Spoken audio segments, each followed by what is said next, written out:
Galileo Galilei adalah seorang ilmuwan, astronom, dan filsuf Italia yang dianggap sebagai bapak ilmu pengetahuan modern. Galileo Galilei lahir pada 15 Februari tahun 1564 di Pisa, Italia. Ayahnya Vincenzo Galilei adalah seorang musisi dan ahli teori musik yang mendorong Galileo untuk berpikir kritis. Sejak kecil, Galileo menunjukkan ketertarikan besar terhadap matematika dan sains. Pada awalnya, Galileo diarahkan untuk menjadi dokter oleh keluarganya, tetapi minatnya pada matematika dan filsafat alam akhirnya membawanya ke jalur lain. Galileo belajar di Universitas Pisa di mana ia awalnya mempelajari kedokteran.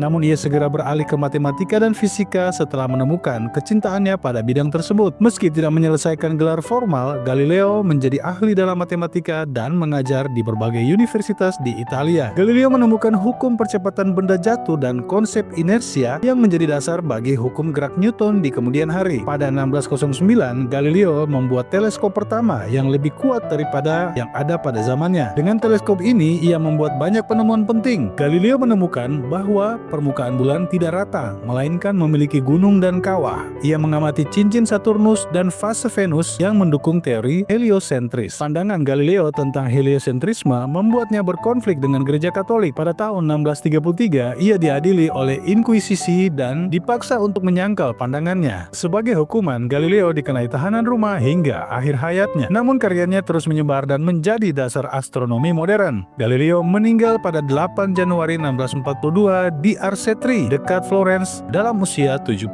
tahun. Meskipun ia wafat sebagai tahanan rumah, kontribusinya pada sains terus dikenang, dan gereja akhirnya mengakui kebenaran pandangannya berabad-abad kemudian.